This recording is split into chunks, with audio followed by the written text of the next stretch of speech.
Welcome for another video. I'm Ehabad, a free-to-play endgame player in Raid Shadow Legends. Today we're once again in Doom Tower, this time secret room number 4 in the Eternal Dragon rotation. Rare Spirit Champions only is the modifier today. So, I mean, the reality is it's kind of a shame not many people actually bother watching the Doom Tower secret room videos, which I think explains why so few other content creators have actually made guides as to how to beat these rooms. Although I think Rare Secret Room is one, Rare Secret Spirit Room is one that has been previously covered by others. But let's get into it today anyway and go through the mechanics. So what I've started here are like kind of the 3 core or key champions that I would suggest anyone trying to do this room use. So I have Soulbond Bowyer as the main sort of damage, and also having a supplementary crowd control ability through her TM drop on the A3, hard hitting A2, and an AoE A1.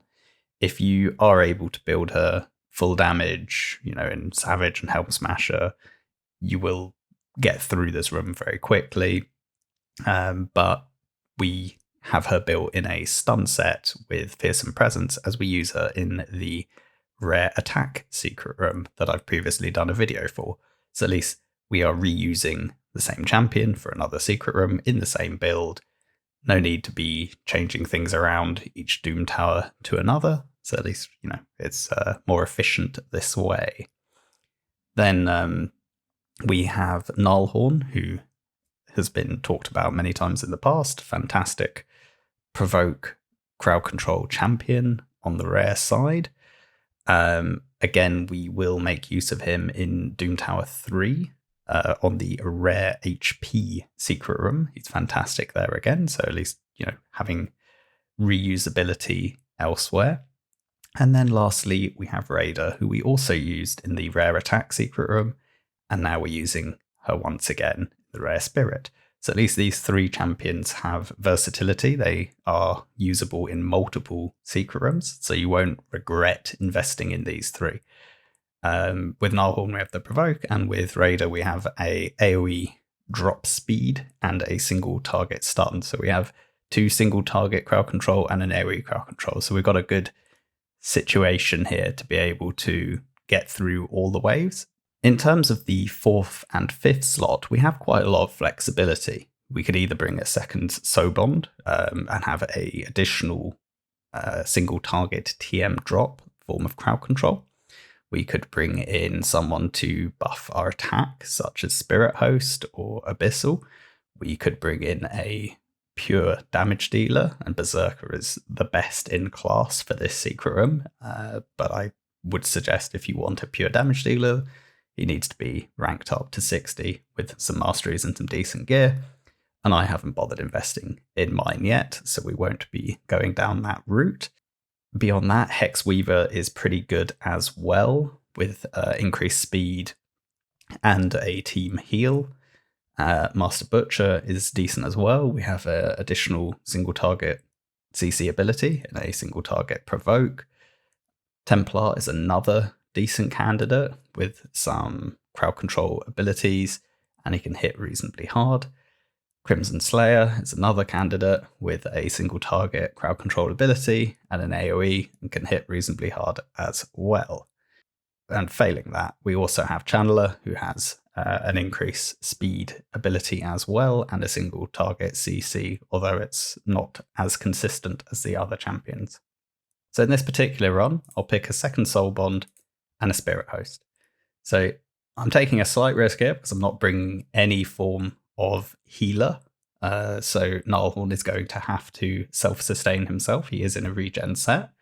It should be okay. But having brought big increased attack, we should do more damage more quickly. And with 3 champions that can do single target CC and 1 champion that can do an AoE CC, we should also be completely safe anyway. Let's jump into the run and see how it goes. Right, first off, we'll open with the Provoke. We get it across the board. Now we can increase our attack, and then I will try and get the decreased speed out there. We also are in stun set on Raider from the other thing. We'll just get a bit of damage out on both of our soul bonds. And then we'll just stay one. Here we can get a drop defense out and a stun there. We'll go for a big hit with our soul bond. With the big increase attack and the drop defense, we nearly kill that champion outright. Just get an Evil Eye proc there. Just get an AoE main damage across the board, and with this soul bond, we'll just drop the TM there, and then we can provoke again. And just again get the Evil Eye. We'll just keep cycling through. Keep getting the damage out with our main damage dealer. Everyone's provoked, even though this is only the level 50 soul bond. She won't hit that hard, but we can get a bit of damage out. It's not the most exciting of rooms. It is actually autoable, particularly if you set up an AI preset. But we haven't done that in this instance, so we'll just have to you'll just have to watch me click through. So I'll just put a bit of music on and I'll get us towards the end of this first wave and we'll come back.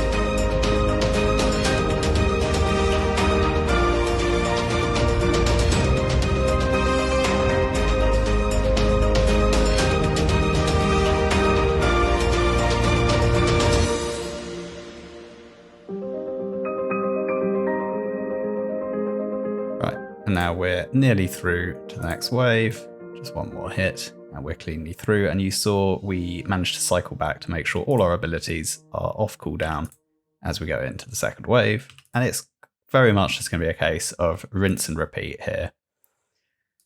We'll just get the damage out across the board. Everyone's got provokes. We didn't need to use any of our single target abilities. We'll pick a candidate for our big nuke with Soul Bond, and we've got one down, and we'll just keep them crowd controlled, make sure we're getting the debuffs out across the board as we require. Gnarlhorn managing to stay alive quite comfortably, and we will come back towards the end of this wave and talk about the third wave. See you in a minute.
Through to the third and final wave. Again, get the provoke out, again get the increased attack, again go for the AoE, get some drop speeds out, a couple of stuns, and then we can just A1 again with that soul bond, and we'll just keep cycling through.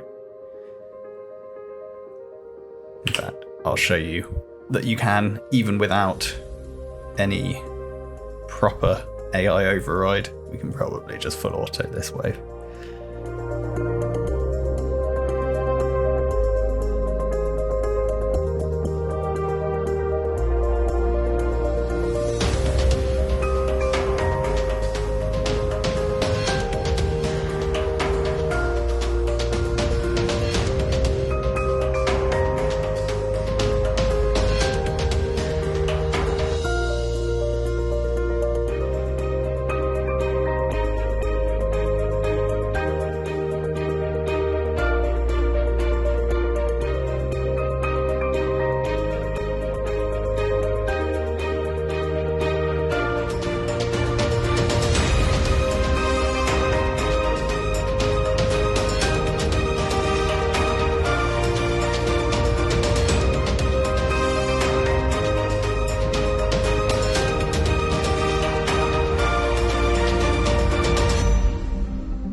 And there you have it, fairly straightforward. The majority of the damage being done by our level 60 Soul Bond, Gnarlhorn keeping himself alive, ticking over in the regen set, and then the other three just bringing a bit of sort of support here. You know, we've got this second Soul Bond just for a TM drop and a little bit of AoE damage, but not doing a great deal. Raider similar here, a bit of damage, and the inner stun set with the drop speed, decreased speed on her A3, and then Spirit Host just increasing our attack. So if we just jump in to the champions and have a look at the builds. Soul Bond here in a stun set, in the same build that I use for rare attack. Speed around 200, try to get a decent amount of attack. She has her own aura boosting crit rate, and her abilities also have a crit rate boost built in, so you don't actually need to build her with 100% crit, as she'll pick up the remaining crit through her skills and aura if you use her as lead. And then try to get a decent amount of crit damage and enough accuracy to be landing her TM drop.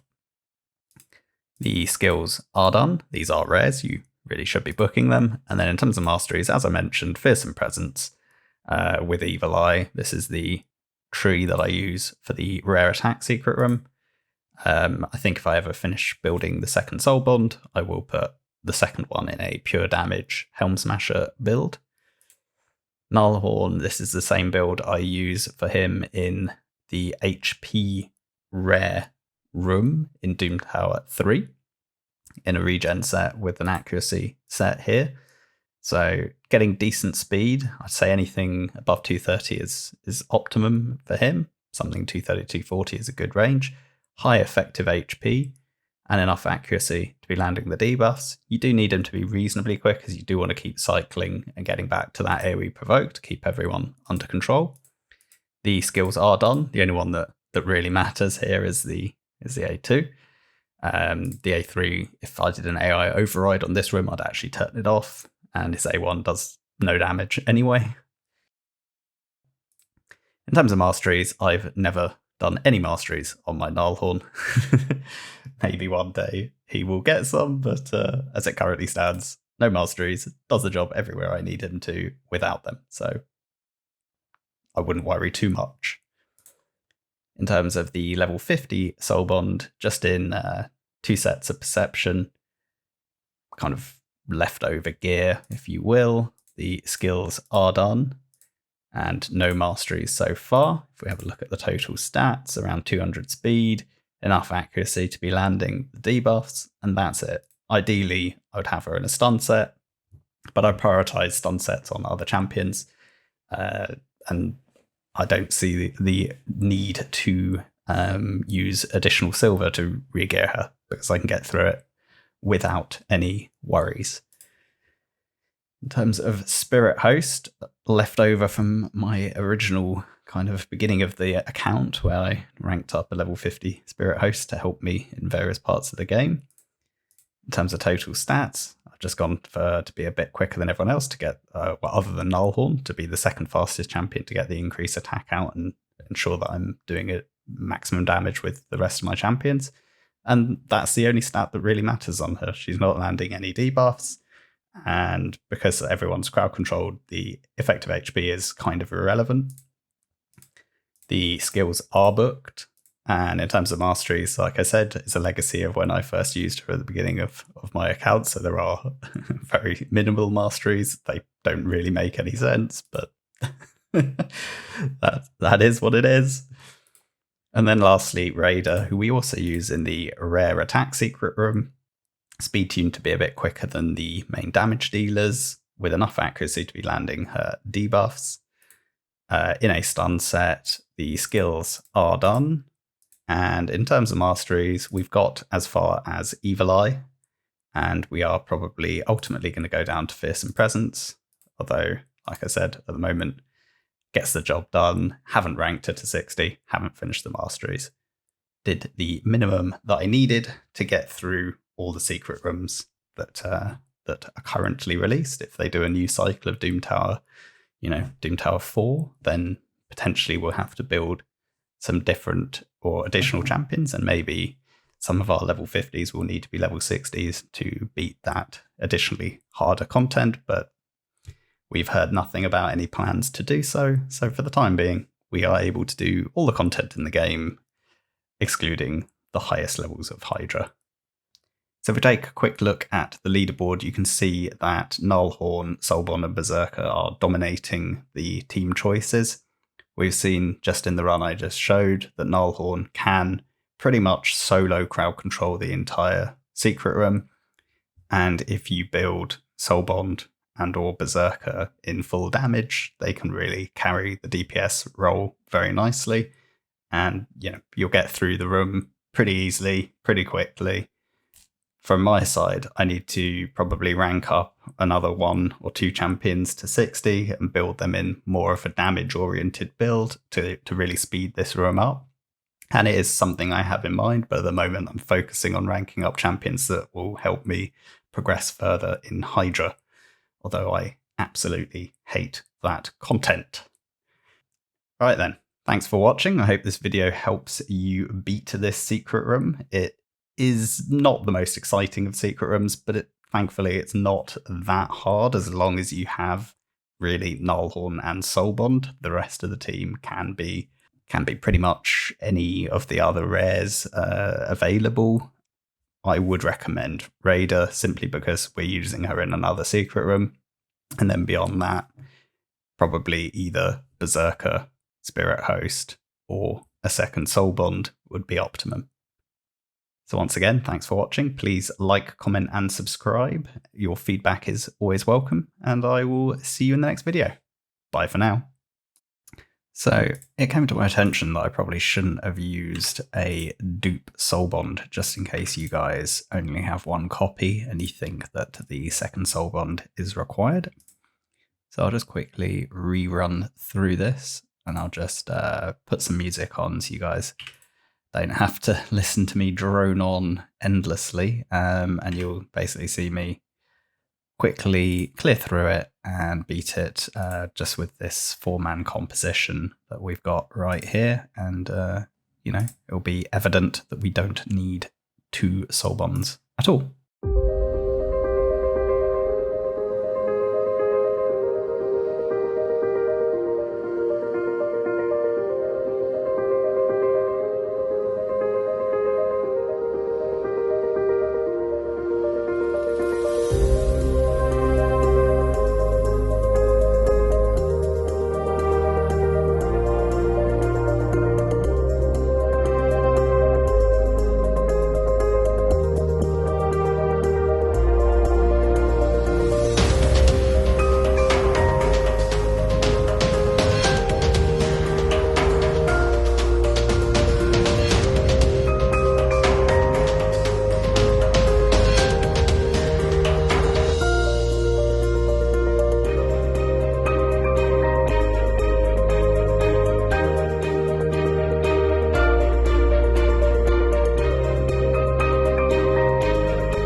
I mean, it was not smooth, not the cleanest of runs. Definitely having the 5th champion does help, particularly if that champion has some form of crowd control. And like I mentioned, there are other champions that can come in and do that. It could be Channeler with the increased speed and an increased TM, which is pretty nice. You can get the decent chance, a 75% chance of a stun on the A2, which does give a decent amount of crowd control. As I mentioned as well, Crimson Slayer has a 100% chance to drop the TM by 50%, which is pretty decent. It's actually a TM steal, although it's written very bizarrely. And then lastly, Master Butcher with the provoke. So that 5th slot can be filled by any number of champions, and you will, you'll get through it without too much problem. We also have an interesting one in Marauder here, who has this low chance stun on the A1 and a provoke here on the A3, as well as a AoE ability here. So you can get a decent amount of CC out of this guy as well. If you don't happen to have any of the other available champions that we've been discussing.